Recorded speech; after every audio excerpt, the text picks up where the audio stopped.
Kita review ulang ya. Fisika teori.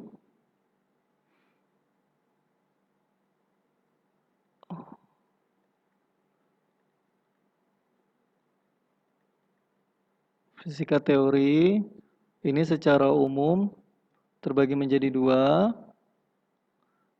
Ini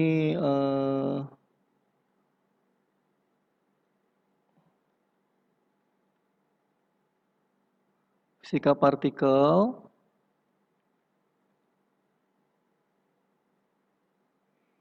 fisika kuantum, di dalamnya termasuk fisika kuantum,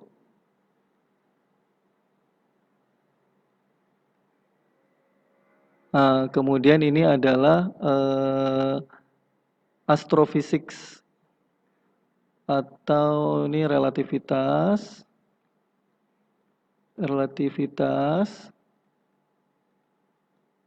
Ini ada juga astrofisik.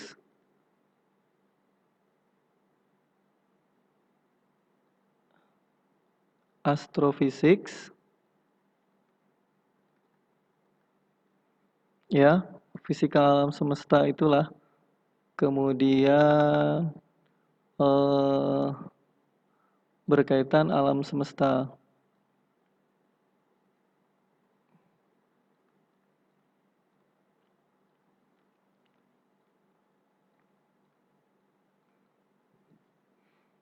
Kalau ini semakin kecil, salah, ke bawah, semakin kecil. Kalau ini dia semakin naik ya. Dua teori utama yang paling besar adalah fisika kuantum dengan apa? Relativitas. Kalau relativitas ini jagoan utamanya siapa? Einstein. Kalau ini keroyokan. Tapi yang paling utamanya siapa itu? Awal pionirnya adalah Niels Bohr. Ya, Niels Bohr. Niels Bohr ini tapi bekerja dengan banyak orang ya, banyak ilmuwan. Einstein juga bekerja, namun dia untuk menggagas relativitas ini dia cenderung lebih sendiri, fisika teori. Oke, nah nanti pada hari ini mata kuliah kajian fisika teori kita akan mengupas dari permukaannya saja, tidak terlalu dalam fisika kuantum, kemudian permukaan dalamnya dari relativitas. Ya, nah kalian nanti posisinya di mana? Kalian akan melihat, oh kira-kira kalau mau senang ke yang nanti kan karena mata kuliah wajibnya apa nih di sini nih? Fisika kuantum ya, terus apalagi sih fisika inti. Nah, kalau relativitas, kalau mata kuliah ini nih nanti udah mata kuliah kakak nih. Teori relativitas khusus, teori relativitas umum, terus teori relativitas apa ya? Apa tuh yang kemarin ya? Mata kuliah apa aja sih kalau di kakak teori itu? Udah banyak ya? Oh, teori grup ya, betul, teori grup ya. Oh, mekanika, udah mekanika, ada kuantum, ada relativistik. Selamat tuh ya. Kalian sedih nggak sih dengar itu? Enggak ya? Senang-senang aja ya. Semangat ya malah ya. Ya oke. Untuk bagian pertama kita ini dulu ya. Ke fisika pendahuluannya lebih ke yang kecil-kecil dulu ya. Pengenalan fisika kuantum ya. Fisika partikel. Oh ya, sampai sini ada pertanyaan enggak?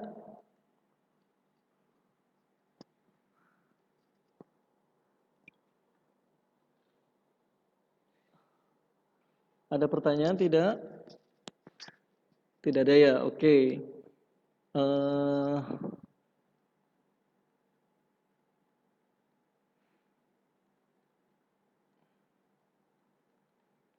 Paradigma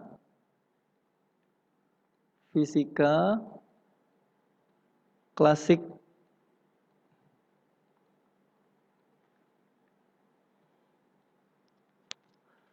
Fisikawan klasik seperti tadi tahun 1700-an atau 1800 ke bawah, mereka meyakini nilai-nilai ini adalah konsep-konsep penting dari fisika klasik. Apa saja? Contoh fisikawan klasik itu apa? Siapa itu? Joule, seperti itu ya. Nah, kemudian mereka meyakini itu, nanti kalau ditanya ya, tuliskan paradigma fisika klasik. Jadi fisika klasik ini tidak boleh lepas dari gagasan-gagasan ini. Ini gagasan-gagasan ini udah dipercaya oleh mereka. Kalau ada orang yang menentang, kalau ada orang yang tidak setuju, itu akan diketawakan atau akan dipertanyakan. Itu yang pertama adalah alam semesta. Alam semesta itu dianggap seperti mesin.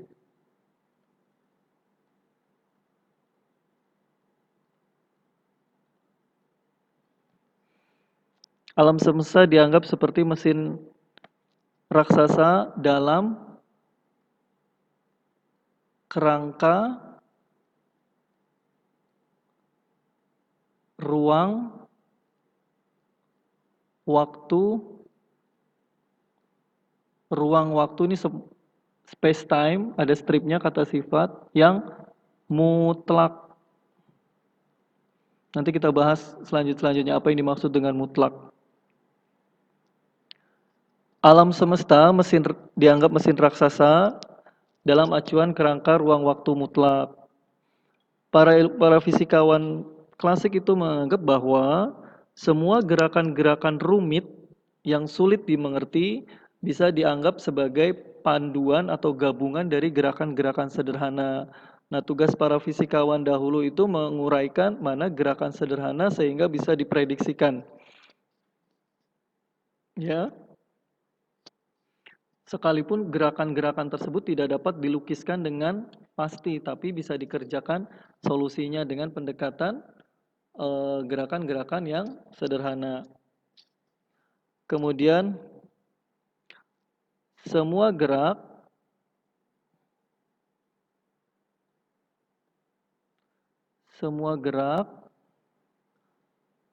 memenuhi hukum Newton yang artinya pasti ada penyebabnya. Penyebab.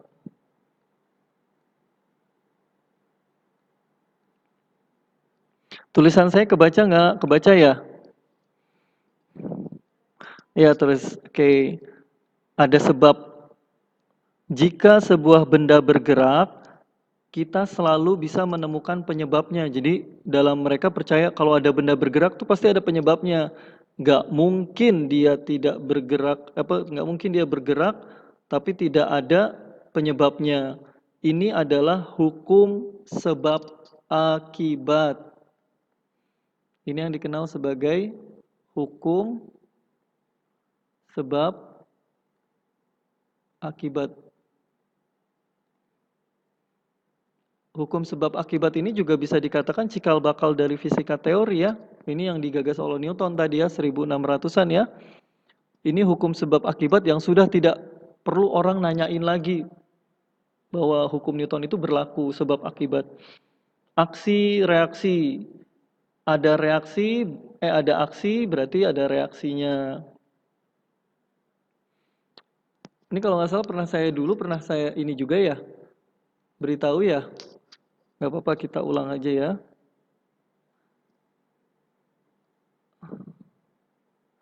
Yang ketiga, apabila sebuah benda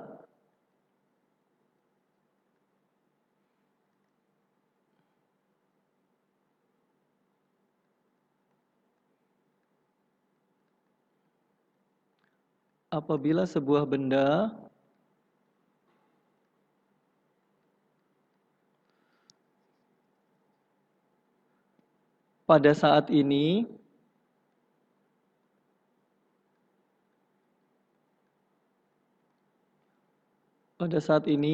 diketahui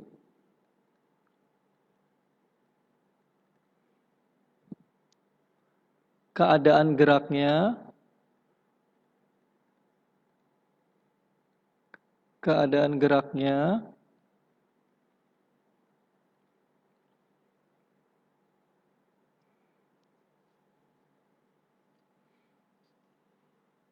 jika sebuah benda pada saat ini diketahui keadaan geraknya,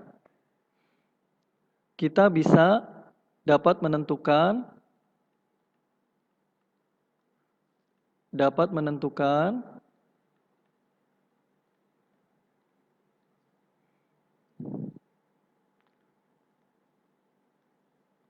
geraknya di sembarang titik di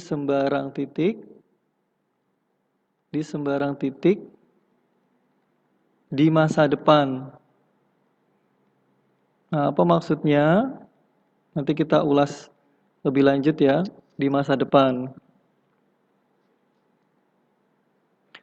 Bahkan masa lalu.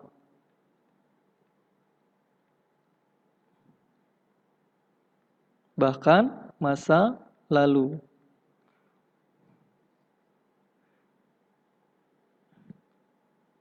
Sederhananya, bahasa sederhananya adalah kita mampu memprediksi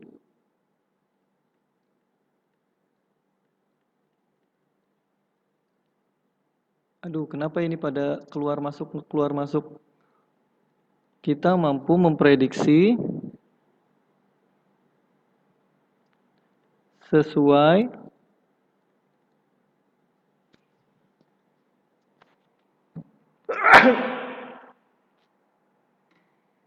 Alhamdulillah. Kita mampu memprediksi sesuai pertambahan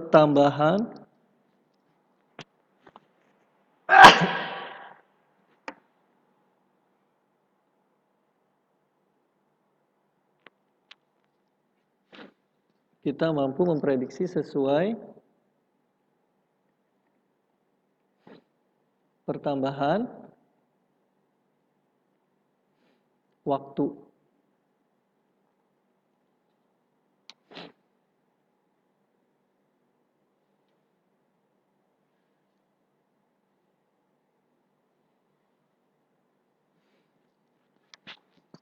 Ini adalah konsekuensi dari hukum sebab akibat tadi yang sebelumnya ya, yang nomor berapa kedua.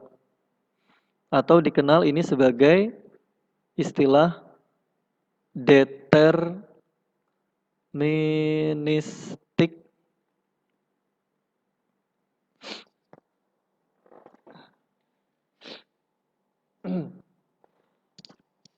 Oke. Sambil dicatat ya. Contohnya gini. Ini lintasan. Ini ada mobil.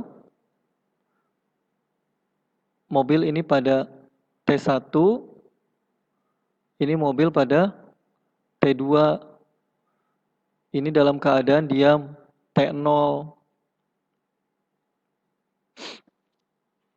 Ya, ini dia punya kecepatan. Misalkan ini ada kecepatan awal, ini kecepatan selama T1, ini kecepatan selama T2. Kalau dalam ilmu kinematika ini kita bisa menentukan kan ya. Kalau rentang waktunya misalkan T1-nya 2 detik, T2-nya misalkan 4 detik, kita akan dapat mengetahui posisinya ya. Posisinya, kecepatannya, dengan percepatannya, ya kan? Nah, inilah yang disebut sebagai kalau kita bisa mendefinisikan ini dengan jelas, maka kita bisa menentukan pertambahan waktunya, posisi dia di masa depan, atau bahkan posisi dia di masa lalu atau T0. Itu maksudnya deterministik. Ada pertanyaan?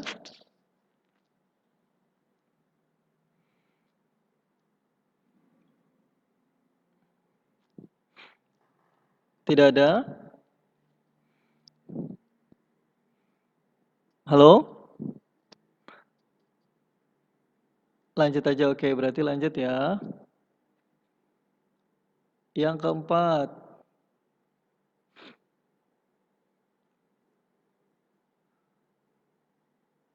Cahaya adalah gelombang.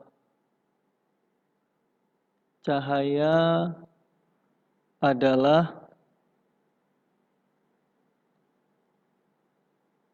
gelombang.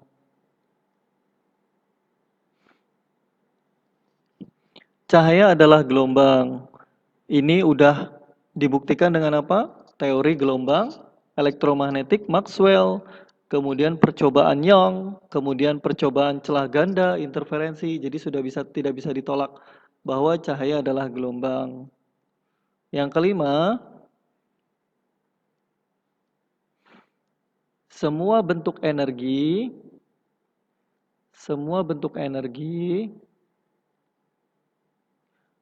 itu digambarkan oleh dua bentuk. Ini dasar-dasar juga fisika teori. Semua bentuk energi dalam fisika digambarkan dalam dua bentuk.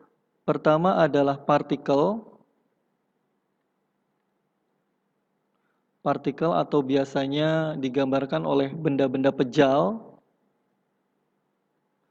Benda-benda pejal. Nah, yang kedua adalah digambarkan seperti apa? Gelombang.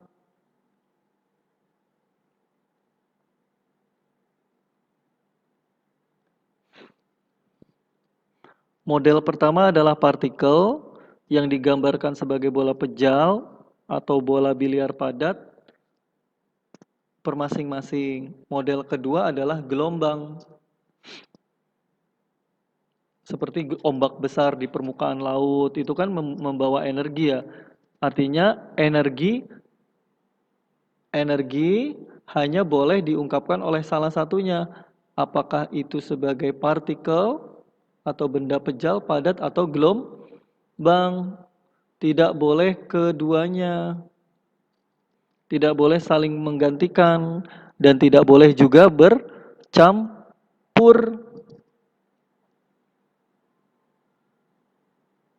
Oke.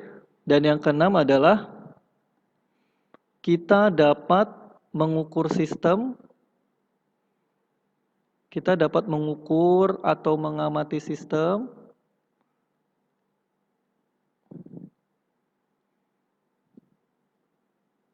dengan ketelitian tidak terbatas.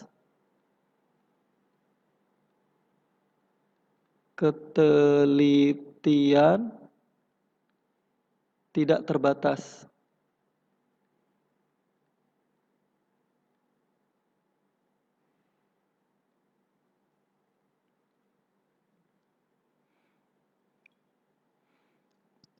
Kita bisa mengukur sebuah sistem, misalkan kita mengamati suhu suatu ruangan atau kecepatan gerak, kita bisa mengukur sampai seteliti-telitinya tetapnya. Kita hanya tinggal mengatur ketelitian yang diinginkan, ya, menyesuaikan ketelitian. Termasuk dalam sistem, tadi kan sistem yang besar ya, suhu, kecepatan, termasuk dalam sistem atomik. Jadi kita bisa mengukur posisi atom, pergerakan atom sesuai presisinya. Walaupun mereka belum mampu, mereka percaya bahwa suatu saat kita akan mampu untuk mengukur atom ya, presisi atom dengan presisi. Oke, sejauh ini ada pertanyaan.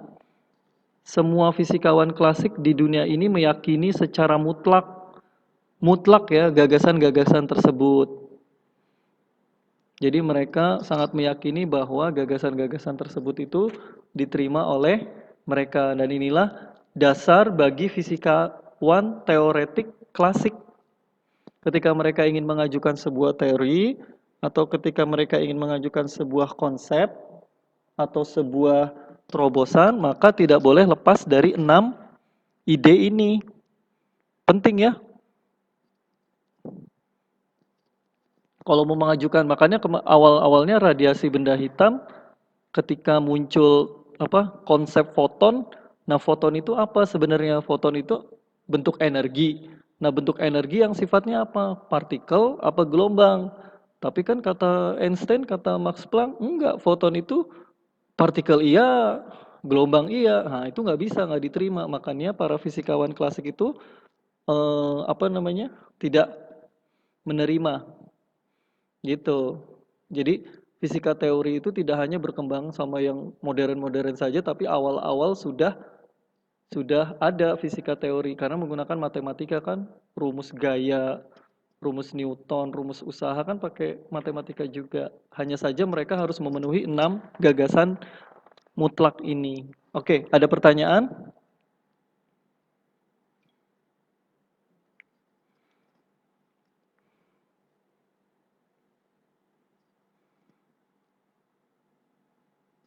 Iya, boleh silahkan.